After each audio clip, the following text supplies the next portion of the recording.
Theuns, welcome to Uptake, and thank you very much for taking your time to do this podcast with me.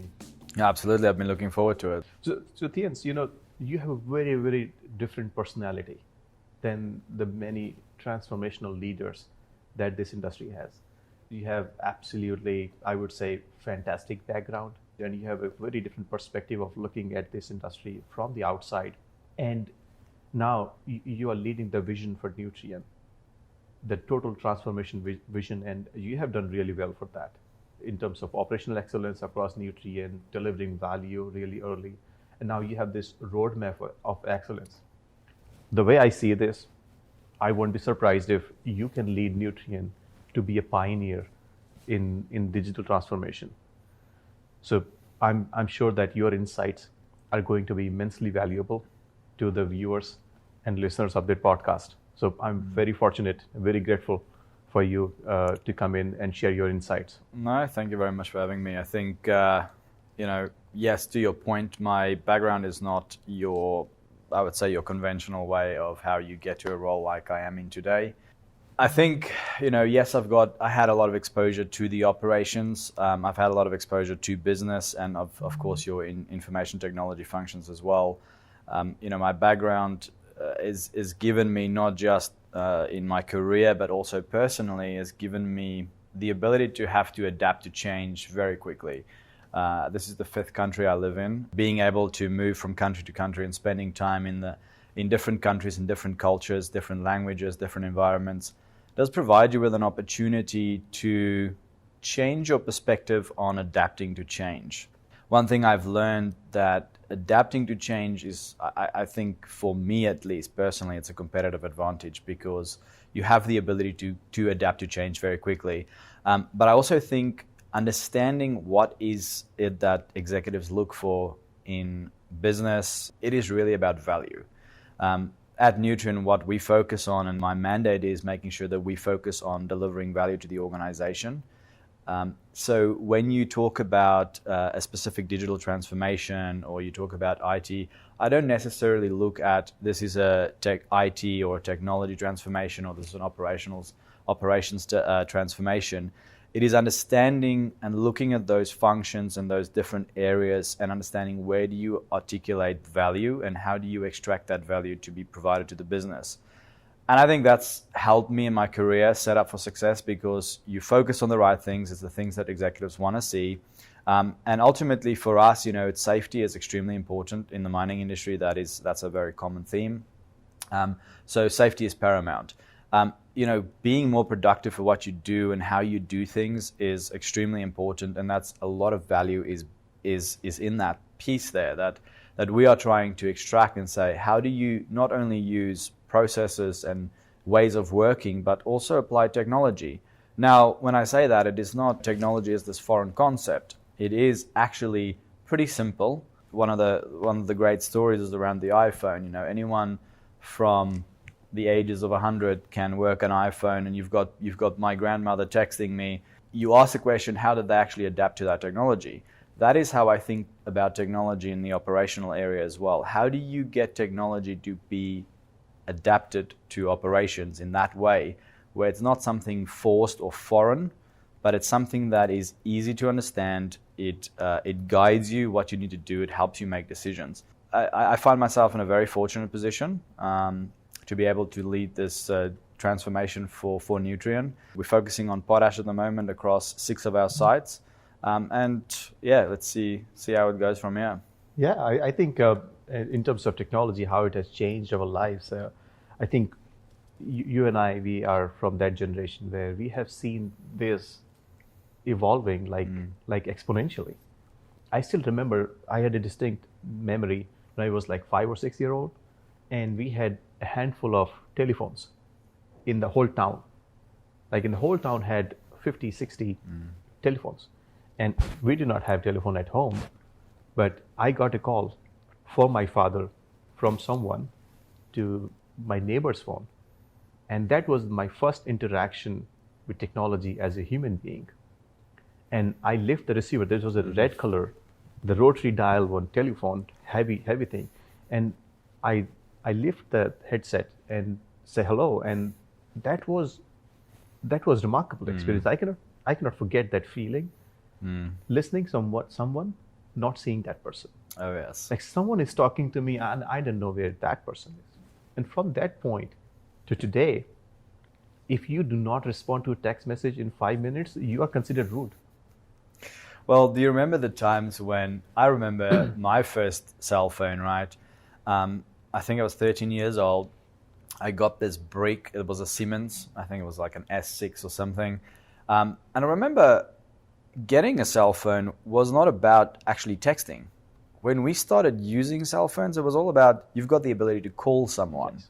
You didn't have access to the internet. You didn't have access to, even though the capability existed for texting. This is a fascinating topic actually by itself. But even though that capability existed, we didn't leverage that capability from day one.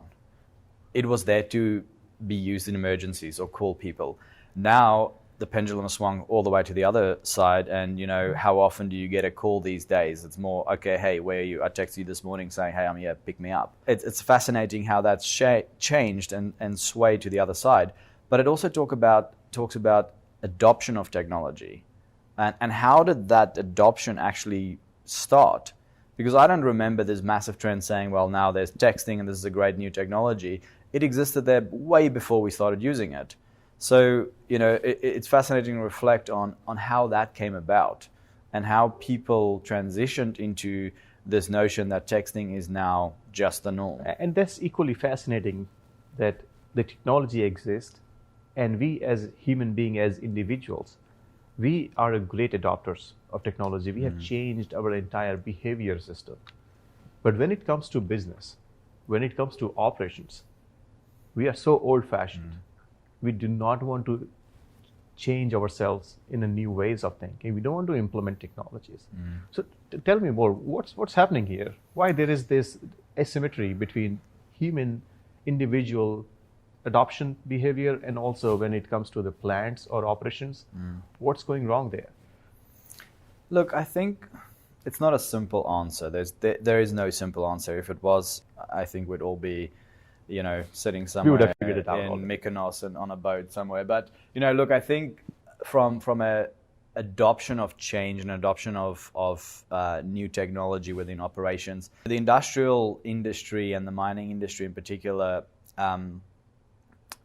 we have been lagging. We've been lagging in adopting technology and how do we actually use technology. Now, you do have some organizations now in this industry leapfrogging forward in terms of technology and adopting things that have been pioneered ages ago. So think about the North Sea, right? Oil and gas in the North Sea, they pioneered 30 years ago. How do you actually remotely operate equipment underwater? And I look at that and you think about the situational awareness. They faced a lot of safety issues that came up again and again and again. And they realized that the reason for their safety incidents, and it was pushing the boundaries, the reason for it was they had no situational awareness. So they started investing heavily into how do we get situational awareness around, having our operators sit on shore and you're working offshore. And they, did an amazing amount of work on this and actually really did a great job of getting that situational awareness in place. We in the mining industry didn't go and say, let's look at the oil and gas industry and see what they've done, how we can take that and adopt it to our environment. We effectively started from scratch. And we said, okay, we're working a kilometer. And that was probably a mistake, isn't it? Well, I think it's human. I think humans, we as humans sometimes don't recognize necessarily the overlap, or it might be pride. We're going to develop it ourselves. And it's learning, right? How often do you hear someone give you some good insight and then tomorrow you go and use that? You might think that's a great soundbite. That's some great information. I'm going to start applying that. I mean, it's like reading a self-help book. You read that self-help book and you might remember it for a week. Unless you've written it down and actually start practicing it, you don't adopt it. And I think the mining industry has been very similar to that. We know there's a lot of this out there, but I think the nuance that we always say to ourselves is, well, we are different. Our environment is different.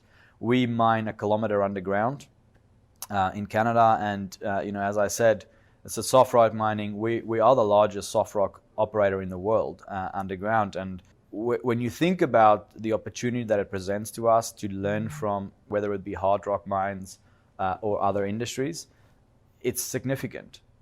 We are not quite there yet, and I think it's I would say a little bit of an industry thing where we need to move forward and think about what is outside. That's what we are trying to push now as well. My team, the leadership within the organization is pushing, how do we collaborate with peers within the industry that's already done this? So how can we take and adapt what they've done and adapt it to our environment?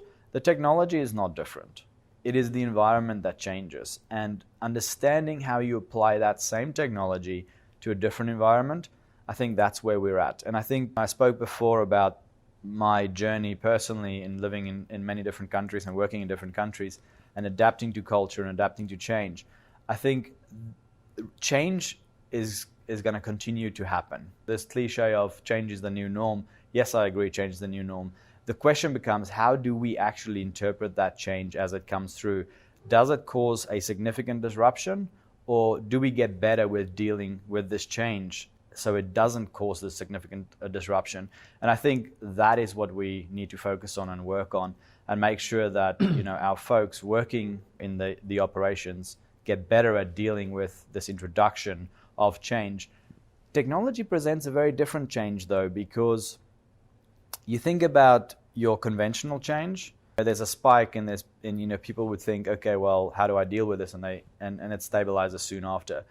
Technology, even before technology is introduced, that perception of change happens way before conventional change does. So what you've got this, if you think about it on a graph, you've got in a normal situation, conventional change, you've got stability, and then there's a change, and there's this massive disruption. If you think about digital change and technology being introduced, you've got this perception and there's stability, and the perception starts already disrupting folks. And then there's the implementation, and then there's even more disruption. So how do you actually minimize that disruption? And I think that is where we can get a lot better. And I think if we can get better in that space, that's certainly a big win for us. You said a couple of good points here. We human beings, we tend to tribalize ourselves. We always try to group ourselves into smaller tribes and sub-tribes. I belong to this, so that's why I cannot learn from this. You belong to a different tribe, I belong to a different tribe. I cannot learn, so probably your learnings don't really apply to me. So that could be one. And second could be that the mining has always, recycled the talent within itself. We really did not have any outside talent coming in and trying to see the things from the outside, right? And the third point is about the minimizing the disruption and having it adoption. I think you hit the nail at the head really well here. That how do we really deploy the technology that without causing a lot of disruption? So tell me something about. I think there is absolute clarity these days, at least now, within our industry and also other industries, that we have to have technology. Technology cannot be foreign to this industry. We have to imbibe it. We have to accept it. So tell me a little bit about what's happening. Where are we, and what is stopping us from there? I mean, you said minimizing this disruption. What is your recipe for that? Look, I think it's creating awareness. First of all, there's an educational piece to it, and there's an awareness piece to it. I think most people would be surprised if they actually realize how much technology is surrounding them in operations today. We were talking about significant mechanical machines that's working, but technology, these machines and this equipment is already today equipped with significant amount of technological features that might not necessarily jump out at you because we might not be using it to the full extent. But technology is all around us.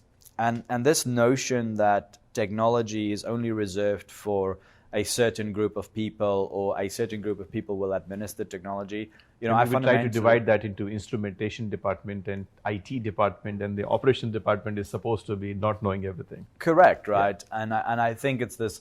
It drives the wrong behavior, because what you effectively implying by doing that is saying to people that you shouldn't worry about technology because there's this other group here that worries about technology and they will do the technology and you just go and do your job and operate this machine. I think that's fundamentally flawed. And I think we need to get better at creating education and awareness of technology is all around us. Everyone in the organization will need to use technology to become better.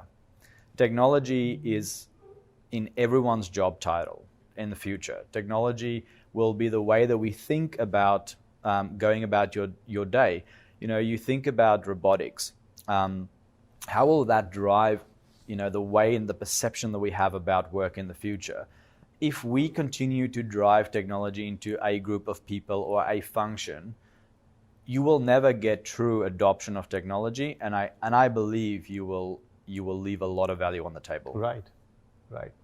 And it all, I think it also goes to the siloed approach that we have always had.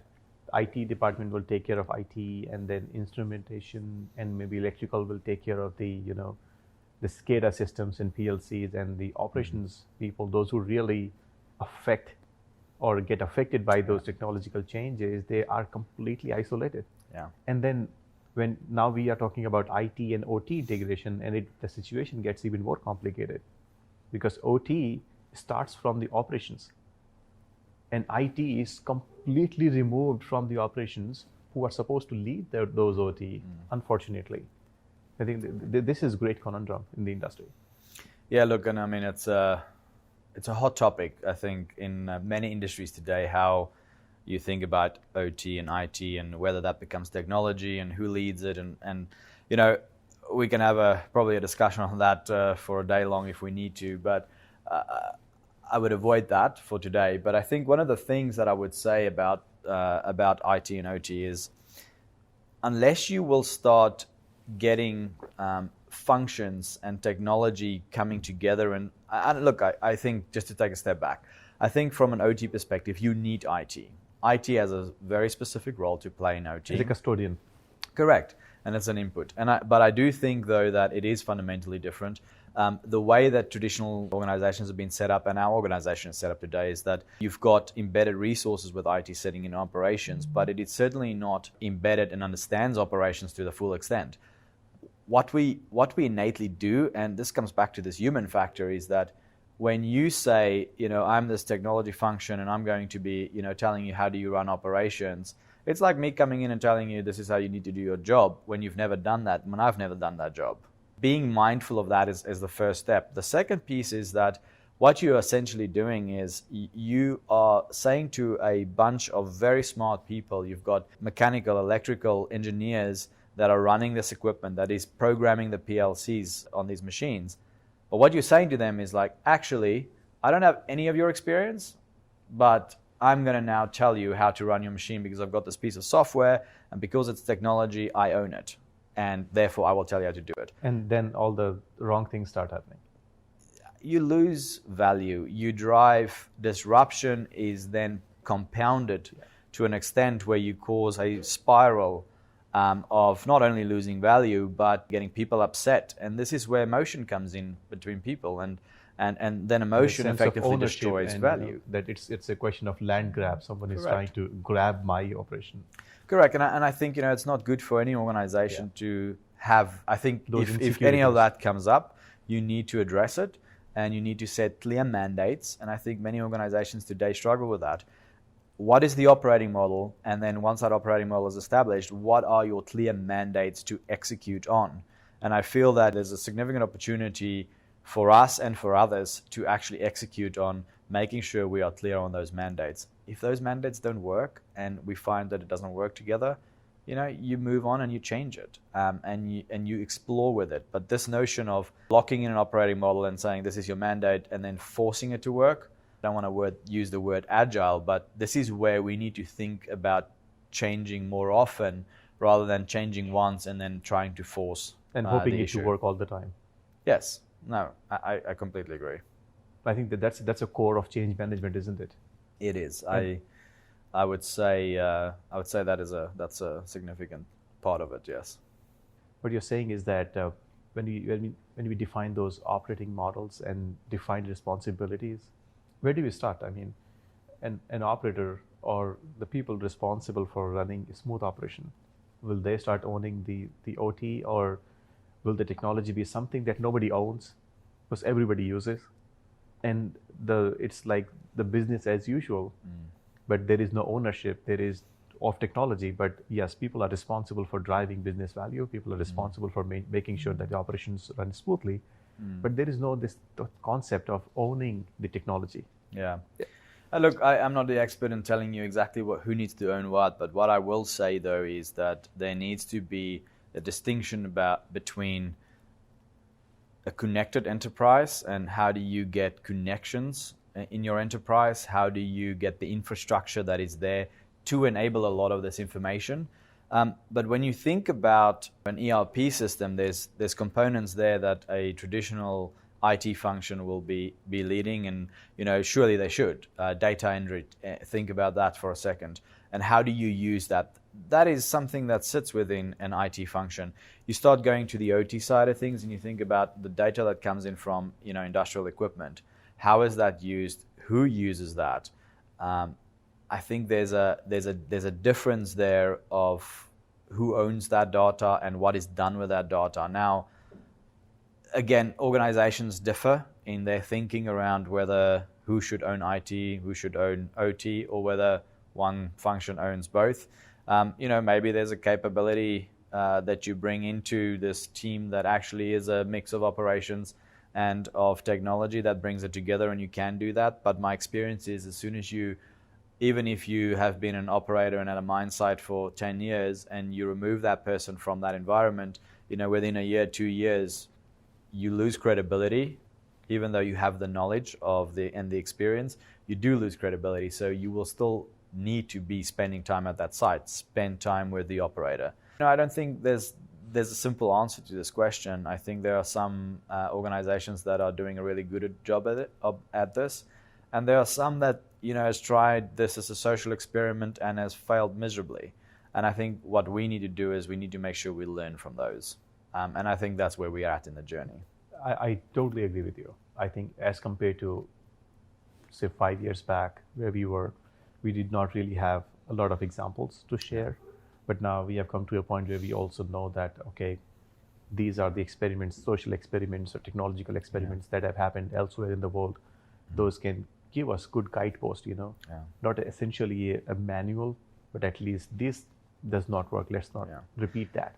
And look, I think this is something that's been addressed many times over. It's something that I wouldn't say it's in our industry. There's a one model and saying this is the perfect model to execute on.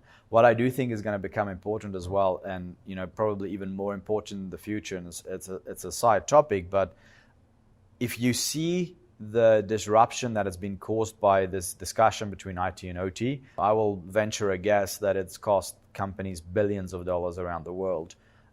This disruption and unproductivity that it's caused because there is unclarity around roles, there's unclarity around mandate. So I think there's a significant amount of value we've lost through that globally. The other thing that's going to be interesting and how that is developing in the future is how work is changing. What is the future of work? And I think we're only starting to scratch the surface of that. We see that in more mature industries where the future of work is changing so rapidly that we probably sometimes even miss it. And you think about the migration of offshoring a lot of activities. You think about how that has changed, and it's been a little bit, yes, there's been pockets where we've been very vocal about it, but there's been so much in the background that's actually changed the way that we actually work, and not a lot being said about it. So what does this mean for the mining industry in the future? How does robotics come into play? How's autonomous operations come into play? And I suppose, what's the role of the human? My opinion is that humans will also always play an integral part and an important part of doing that. But the skills that you'll need in the future will be very different to the skills that you use today. And I think this is going to be an interesting topic to not only see how do we adapt to that, but how do we actually get in front of the 8 ball and make sure that we get the people trained for this and skilled up to be able to execute on this when it gets there. And this is where we as organizations sometimes neglect to invest upfront, because we only invest in training and learning once we actually make the change, rather than bringing the workforce along that journey, and when the change comes, we're ready. And I think this is going to be an interesting phenomena, or discussion that's going to play out in the years to come. And that is something that has been bothering most of the industrial companies, is that the technology is going to replace me. That's a fear, right?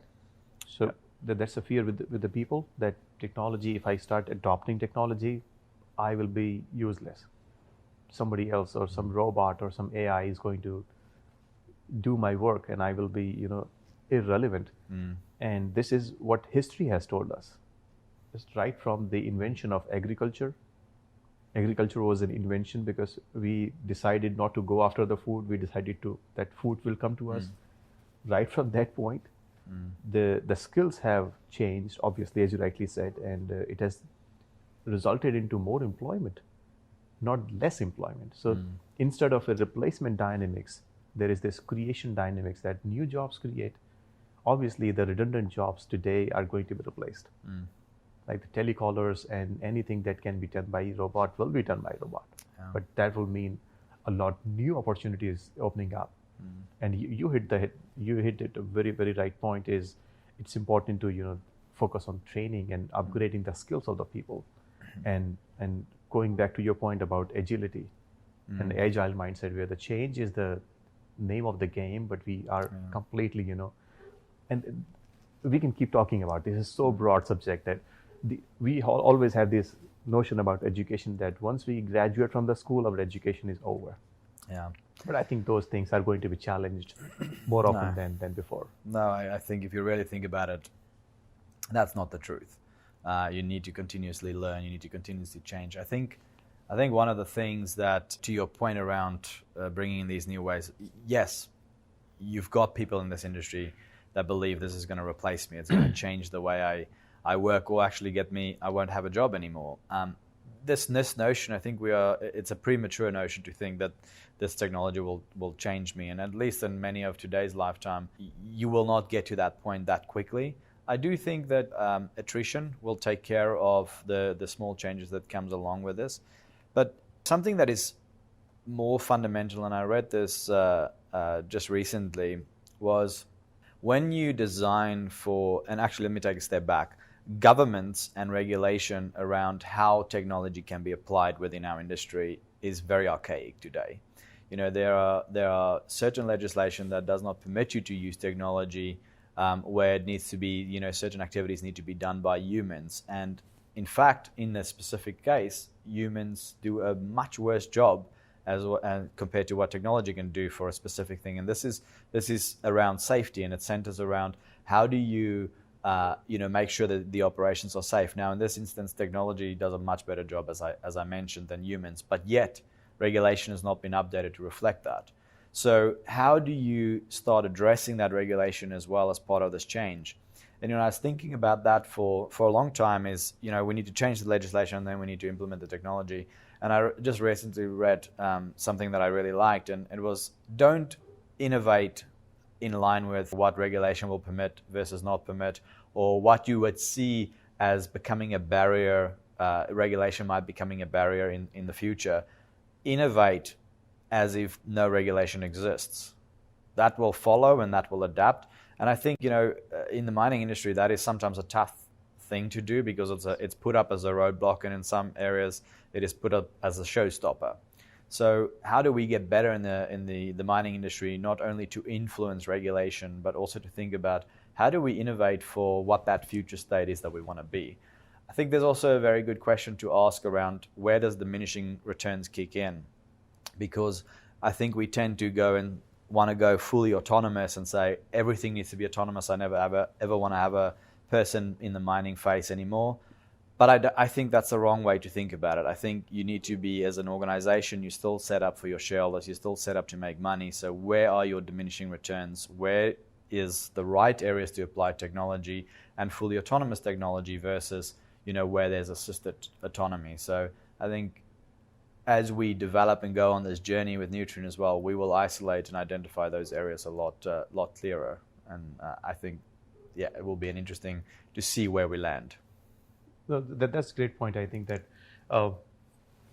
the diminishing returns, and don't just do technology for the sake of technology. And it reminds me of some of the tall claims, very bold claims made by some mining companies, that we are going to be a software company that happens to produce commodity X. Yeah, let's not go there. Let's not go there, right? Yeah. I mean, it was radical in a good way, right? It was a complete embracement of, yes, I see the future, and I'm going to embrace this. And it brings me to, I mean, I don't want to go into that statement itself, but it gives you a food for thought. Is that what is the limit? As you rightly said, what's the diminishing return on your investment? Where do you set the line on the sand that I'm going to adopt technology, I'm going to be completely pro-tech, but should I build everything myself? Or should I just look for the solutions outside and buy it and deploy it? Or do I have a hybrid approach where I'm partnering with people, those whose core competency is technology, so that they will keep me updated, because the technology is evolving so fast. Correct. So what do you think between three models? Do it yourself completely, buying it from the outside, or having a hybrid thought at least in the mind that this is the right approach? Yeah, look, I think it's a good question, and again, a much longer discussion, but as you said, doing technology for the sake of doing technology, that's a slippery slope. And we've seen that there's many cases where you can go back and say that was the wrong way to think about it. From a development of technology and implementation of technology, I think there's no one answer that fits everything. And I think in certain areas there's develop it yourself. In other areas you need to partner. The philosophy I have is, it goes back to the start of the conversation, where something has already been built and developed, I'm going to buy that. I'm not going to go and build it. Why would I start from scratch to build the technology that already exists? Now, I'll take that technology and think about how do I adapt it to my environment, and I think that is important, and that's where the effort needs to be spent. Where something that does not exist and it's nuanced to the specific environment that I work in or the industry that I work in, if it makes sense to go and build that, yes, then we'll invest and we'll go and build that. Where it creates a competitive advantage for me in the future, yes, there's definitely cause to do that. Where you can partner with collaborators and strategic partners that does this as their core competency, and it's not our core competency, I certainly will not be trying to create that core competency, because my job and our objective is still to produce potash, and that's what you do the best. Exactly, and that is our core competency. And I think, yes, how do you introduce technology and make sure that technology is used very well and creates value, but it is not technology that is going to drive our revenue. I think that's a great point, and I'm going to just take a step back onto the point that you mentioned earlier, is that the pace of technology development and the pace of economic development and social development, and finally the regulatory development. I think there is a pecking order. Technology moves fastest, and then followed by economic, followed by social, and then finally the slowest is regulatory. So if you're looking at regulatory and hoping that it will drive your technology speed, I think it's a recipe for losing out on a big value. No, it is. It's an easy roadblock for folks to put up and say, well, we cannot do it because of regulation. I think it's also just as easy for us to rebut that and say, to your point, that's not what should be shaping, how we drive economic value. It will be good to see how the mining industry and the resources industry adopt that position as well. Exactly. And one last point, you mentioned something about that attrition will take care of itself. Not itself, but attrition will take care of the things that we just spoke about, the change management and the agile approach and constant evolving thought about constant learning. Now we have a total different class of workers. Those who are ready to be employed, millennials. And mining is not very favorable to millennials. The mindset and the ecosystem that we have developed is not as conducive for hiring millennials as other companies are, other industries are. For example, the FMCG, fast-moving consumer goods, the tech. Why would millennials choose mining as an industry if we do not change the ecosystem? Well, that's a good question. I think first of all, my first response would be there's huge opportunity. There's opportunity to make an impact. There's an opportunity to do something that you will not do in a more technologically mature industry. You can come and use your skills to really make an impact. So I would say that's the first point. Why should millennials or the generation coming up choose mining? I think mining is changing. I think the resources industry is changing. You think about the environment, you think about social responsibility. These are some of the big themes that's now happening within the industry. A lot of these themes are driven by this generation coming up and millennials. So, what I would say is rather than complain about it, bring your skills to it. So there's an opportunity there from a technology perspective. Huge opportunity to come and do some amazing things. I mean, you look at the role that I find myself in today. Being able to drive impact and drive change, there's huge opportunity there. And then I think as we progress and become more mature, this industry will evolve as well, and it will change and it will get closer to a lot of other industries. I think there are some, fundamental challenges when it comes to the mining industry, like geography. You cannot, unfortunately, change that. But how do you use... where the mine is. Yeah, exactly, because, you will have mines in some of the worst places in the world. But how do you now start employing technology that can, break a lot of those barriers or at least loosen it up? You don't need to be at the operation every single day. You can use technology and you can attract talent into cities and set up offices where you actually run your operations from. Many mining companies are doing that today. So how do you do that, and how does that become the norm? Today it's still a change barrier, and it's seen as change and it's seen as difficult. But I think in the future it will evolve and it will become easier and easier. Exactly, and I think that this might be moonshot thinking, but if we successfully do it on planet Earth, we can also think about asteroid mining, sending robots to start mining the stuff and controlling from the Earth. We don't have to send the space. I think to that point, we mine a kilometer underground, as I mentioned. If you were to go into this position and you erase the history that we have and how we've mined to date, and I said to you, well, you need to figure out a way to mine without a human down there, I think we as humans could figure that out. Yes. I mean, we're doing that in space. So why are you doing it under sea, in the seabed mining as well? So why would you not be able to do that a kilometer underground? I think our preconceptions of where we are and what we've done today limit us in certain areas today. So, thinking about that, yes, that's obviously not commercially viable for us to think about it that way today, because we've already gone through and made the capital investment and set up the infrastructure to do it the way that we do today. And, automation is not going to be cheaper to do it today. But, in 40, 50 years from now, and I shouldn't say that far, I'd say 15 years from now, I think there will be a different story. Exactly. I think that's a great point, that inertia and stubbornness is probably our biggest enemies today. Absolutely. All right. Thank you very much, Ash. Thank you very much. Appreciate it. Appreciate you. Good discussion. Very, very, very good. Thank you. Thank you for listening to the Core Insights podcast, the mining digital transformation podcast.